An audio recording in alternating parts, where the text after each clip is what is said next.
Hello दोस्तों, आपके अपने मैजिक मोमेंट चैनल में आपका स्वागत है। दोस्तों, आज हम ज्योति स्ट्रक्चर लिमिटेड को डिटेल में डिस्कस करेंगे, जो अभी एक पेनी स्टॉक है, लेकिन EHV transmission line towers manufacturing में मार्केट लीडर है। दोस्तों, ये अभी शॉर्ट टर्म में आपको अच्छा मुनाफा दे सकता है, लेकिन इस कंपनी के बहुत सारे प्रोज और कुछ कॉन्स भी है। तो दोस्तों, आप हमारे साथ वीडियो के एंड तक बने रहिए, ताकि आपसे कोई जानकारी छूट ना जाए। और वीडियो के एंड में हम वीडियो को कंक्लूजन देते हैं। कंक्लूजन में हम इसके बाइंग सेलिंग लेवल को डिटेल में डिस्कस करते हैं, ताकि आपके माइंड में पूरी क्लैरिटी आए कि अभी आपको इस स्टॉक में क्या करना चाहिए। चलो दोस्तों, करते हैं वीडियो की शुरुआत ज्योति स्ट्रक्चर लिमिटेड के साथ। दोस्तों, ये पावर ट्रांसमिशन कंपनी है जो ईपीसी प्रोजेक्ट में काम करती है पावर सेक्टर में, और इसके साथ साथ ये company electricity transmission, distribution and sub station में एंगेज है। इस कंपनी का रजिस्टर्ड ऑफिस मुंबई में है। ये कंपनी सर्विस ऑफर करती है डिजाइन एंड इंजीनियरिंग और टावर टेस्टिंग में। ये कंपनी लीडिंग मैन्युफैक्चरर है ईएचवी ट्रांसमिशन लाइन टावर्स में, टेलीकॉम टावर्स में और सब स्टेशन सबस्ट्रक्चर्स में।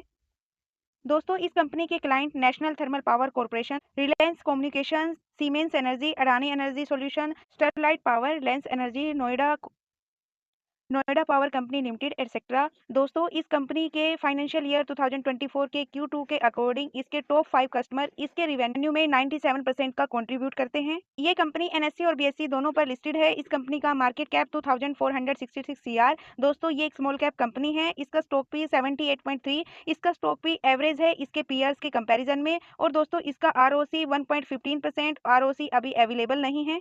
तो दोस्तों, अब तक हमने इसके बिजनेस को डिस्कस किया। अब हम इसके फंडामेंटल्स और टेक्निकल्स को डिस्कस करेंगे।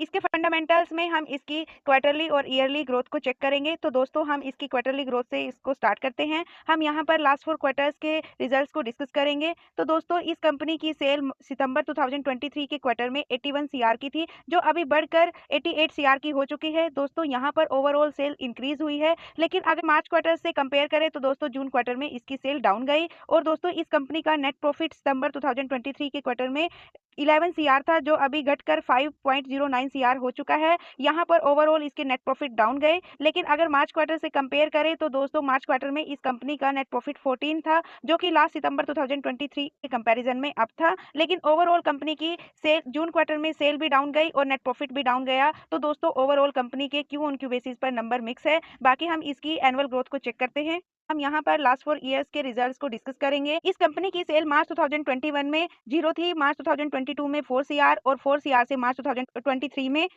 229 सीआर और 229 सीआर से मार्च 2024 में 451, यानी मार्च 2023 का डबल हो चुका है मार्च 2024 में। इसका नेट प्रॉफिट मार्च 2021 में ये कंपनी लॉस में थी 1759 सीआर के, जो अभी लॉस से ये प्रॉफिट में आ चुकी है 31 सीआर के, यानी यहाँ पर लास्ट 4 ईयर से कंपनी कंटिन्यू ग्रो कर रही है। तो दोस्तों, वाई ऑन वाई बेसिस पर कंपनी कंटिन्यू ग्रो कर रही है, जो कि कंपनी के लिए एक पॉजिटिव पॉइंट है। तो दोस्तों, हमने कंपनी की अर्निंग बेस पर ग्रोथ देखी है, और अब हम कंपनी की बैलेंस शीट देखेंगे। बैलेंस शीट में हम कंपनी के ऊपर कंपनी का डेप्थ देखेंगे। मार्च 2021 में कंपनी के ऊपर 7412 सीआर का डेप्थ था, जो कि मार्च 2022 में रिड्यूस होकर 1691 सीआर का हो चुका है। लेकिन मार्च 2023 में फिर से थोड़ा सा इंक्रीज हुआ 1803, और मार्च 2024 में ये थोड़ा और इंक्रीज हुआ, यानी अभी कंपनी के ऊपर 1916 सीआर का डेप्थ है। और अगर इस डेप्थ को इसके मार्केट कैप से कंपेयर करें तो दोस्तों इस कंपनी का मार्केट कैप 2466 सीआर का है। और दोस्तों, इसके कंपैरिजन में ये डेप्ट इसका 50% है, यानी अभी कंपनी के ऊपर कंपनी की मार्केट कैप का 50% डेप्ट है, जो कि कंपनी के लिए एक नेगेटिव पॉइंट है। तो दोस्तों, अब तक हमने इसके डेब्ट को डिस्कस किया, और अब हम चेक करेंगे कंपनी के एसेट्स। येलो कलर की लाइन एसेट्स की लाइन है, ग्रीन कलर की लाइन लाइबिलिटीज की लाइन है। दोस्तों, मार्च 2021 में कंपनी के पास 1400 सीआर के एसेट थे, और लाइबिलिटीज 12749 सीआर की थी, जो लाइबिलिटीज घटकर अभी 2334 सीआर की हो चुकी है, और एसेट इंक्रीज होकर 2341 सीआर के हो चुके हैं। दोस्तों, कंपनी ने अपनी लाइबिलिटीज को डिक्रीज किया और अपने एसेट को इंक्रीज किया, जो कि कंपनी के लिए एक सेकंड पॉजिटिव पॉइंट है।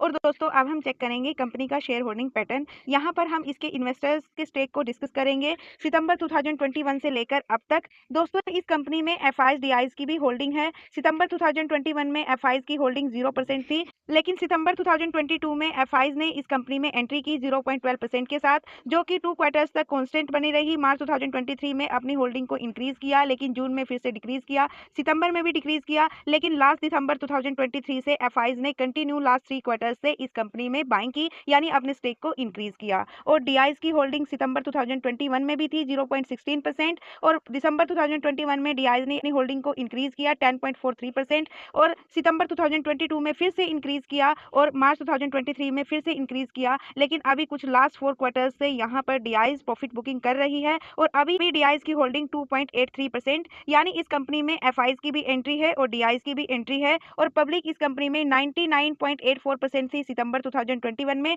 जो रिड्यूस होकर अभी 96.55% है। लेकिन यहाँ पर प्रमोटर्स की जगह पब्लिक का 96.55% हमें स्टेक दिखने को मिल रहा है।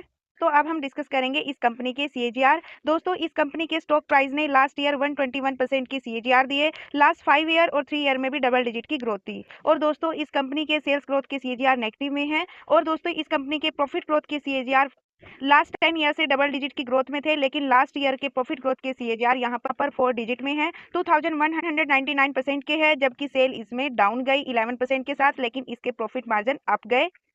मेरे ओपिनियन से अगर सेल्स डाउन गई तो ये एक कंपनी का सेकंड नेगेटिव पॉइंट है, क्योंकि प्रॉफिट ग्रोथ के सीएजीआर के साथ साथ सेल्स की ग्रोथ के सीएजीआर भी अप जाने चाहिए थे। और दोस्तों, अब हम इसके रिटर्न्स और वॉल्यूम्स को डिस्कस करेंगे। दोस्तों, इस कंपनी के वॉल्यूम में लास्ट 1 मंथ में एवरेज वॉल्यूम 66 लाख, जिसमें से 61% इसमें इन्वेस्टर्स थे। और लास्ट वीक का एवरेज वॉल्यूम 66 लाख, जिसमें से 61.93% इन्वेस्टर्स थे। येस्टरडे ट्रेडिंग सेशन का वॉल्यूम 85 लाख, जिसमें से 50 लाख इसमें इन्वेस्टर्स थे। और टुडे ट्रेडिंग सेशन का 93 लाख, जिसमें से 54 लाख इसमें इन्वेस्टर्स हैं। और दोस्तों, इस कंपनी ने लास्ट 3 ईयर्स में 76% के रिटर्न्स दिए, लास्ट 2 ईयर्स में 57% के, और लास्ट ईयर में इसने 102% के रिटर्न्स दिए, 6 मंथ में 21% के। लेकिन लास्ट 3 मंथ में इसने नेगेटिव रिटर्न्स दिए और लास्ट मंथ से फिर से इसने पॉजिटिव रिटर्न्स दिए। और अगर बात करें इसके ओवरऑल रिटर्न्स की, अप्रैल 2018 से जब से कंपनी लिस्ट हुई है अब तक इसने 291% के रिटर्न्स दिए। इस कंपनी के शेयर का लो प्राइस 0 रुपये 76 पैसे और दोस्तों, इस कंपनी का ऑल टाइम हाई 33 रुपीज 55 पैसे। अभी स्टॉक इसका 28 रुपये 20 पैसे पर ट्रेड कर रहा है। आज इस शेयर में 4.83% का जंप है और ये एक स्मॉल कैप कंपनी है जिसमें रिस्क हाई है।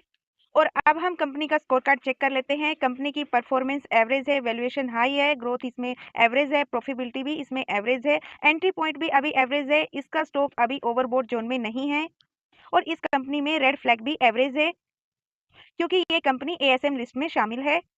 दोस्तों, किसी भी कंपनी को एएसएम लिस्ट में तभी शामिल किया जाता है अगर उस कंपनी में खरीद उपरोक्त एक सट्टेबाजी की तरह हो। तो दोस्तों, सेबी उस कंपनी को शॉर्ट टर्म या लॉन्ग टर्म के लिए एएसएम लिस्ट में डाल देती है। दोस्तों, ये company capital goods electric equipment sector से बिलोंग करती है। इस कंपनी की industry transmission line, tower and equipment. ये इसकी पीयर्स कंपनी है। यहाँ पर आप इसकी पीयर्स कंपनी के साथ इसकी पी कंपेयर कर सकते हो। तो दोस्तों, अब तक हमने इस कंपनी के फंडामेंटल्स को डिस्कस किया। मेरे ओपिनियन से इस कंपनी के फंडामेंटल्स एवरेज हैं। दोस्तों, हमने इस कंपनी को शॉर्ट टर्म का कुबेर क्यों बोला है और लॉन्ग टर्म वालों को क्या करना चाहिए, ये सब हम इसके टेक्निकल्स में डिस्कस करेंगे और इस पर मैं आपकी अटेंशन चाहूंगी। तो दोस्तों, थोड़ा ध्यान दीजिए। दोस्तों, ये इसका टेक्निकल चार्ट है। यहाँ पर हम 2021 से लेकर अब तक के चार्ट को डिस्कस करेंगे। दोस्तों, 2021 में कंपनी 5 रुपीज़ पर ट्रेड कर रही थी और बुलिश पैटर्न के साथ अप जाती है, 25 रुपीज़ तक जाती है। यहाँ से इसमें प्रॉफिट बुकिंग आती है और डाउन ट्रेंड के साथ फिर से 5 रुपीज़ पर आकर अपना बॉटम बनाती है। यहाँ पर थोड़ा सा कंसोलिडेट करती है, लेकिन अब ये धीरे धीरे अप साइड मूव होती है। इसके स्पोर्ट है वो अप साइड मूव हो रहे हैं। जो ये असेंडिंग लाइन है ये इसकी स्पोर्ट की लाइन है। यहाँ पर स्पोर्ट लिया, यहाँ पर और यहाँ पर। जब भी इस लाइन से टच होता है तो दोस्तों, इसका जो स्टॉक है अप साइड मूव करता है। और दोस्तों, यहाँ पर ये 35 रुपीज़ का ऑल टाइम हाई लगाती है। यहाँ से फिर इसमें प्रॉफिट बुकिंग आती है और जैसे ही इस असेंडिंग लाइन को टच करता है तो इसके स्पॉट अपसाइड मूव हो जाते हैं। अभी स्टॉक 28 रुपीज़ पर ट्रेड कर रहा है। इस लाइन के अकॉर्डिंग ये अपने स्पॉट के आसपास ट्रेड कर रहा है। इसका जो स्पॉट रहेगा 25 रुपीज़ का फर्स्ट स्पॉट रहेगा और रेजिस्टेंस इसका 31 रुपीज़ का रहेगा और सेकेंड रेजिस्टेंस इसका 35 रुपीज़ का रहेगा। तो अगर इसके चार्ट के पैटर्न को देखें तो दोस्तों, यहाँ पर कंसोलिडेट किया, एक लंबी तेजी आई, फिर यहाँ से प्रॉफिट बुकिंग आई, फिर डाउन गया। जहाँ पर पीछे स्पॉट था वहीं आकर इसने स्पॉट बनाया, फिर एक लंबी तेजी हाई, फिर यहाँ पर ऑल टाइम हाई बनाया और यहाँ पर भी डाउन ट्रेंड के साथ यहाँ पर स्पॉट बनाया और अब ये अपना ये यू पैटर्न कंप्लीट कर रहा है। जैसे यहाँ पर यू पैटर्न कंप्लीट किया था तो दोस्तों, यहाँ पर भी ये अपना यू पैटर्न कंप्लीट कर रहा है, यानी इसके टेक्निकल्स बुलिश पैटर्न का हिंट दे रहे हैं। तो दोस्तों, इसके चार्ट के पैटर्न को देखते हुए में शॉर्ट टर्म का जो नेक्स्ट टारगेट रहेगा वो 40 रुपीज़ का रहेगा और लॉन्ग टर्म के लिए जो नेक्स्ट टारगेट रहेंगे वो 50 रुपीज़ के रहेंगे। बाकी हम इसके बाइंग सेलिंग लेवल को इसके कंक्लूजन में डिस्कस करते हैं।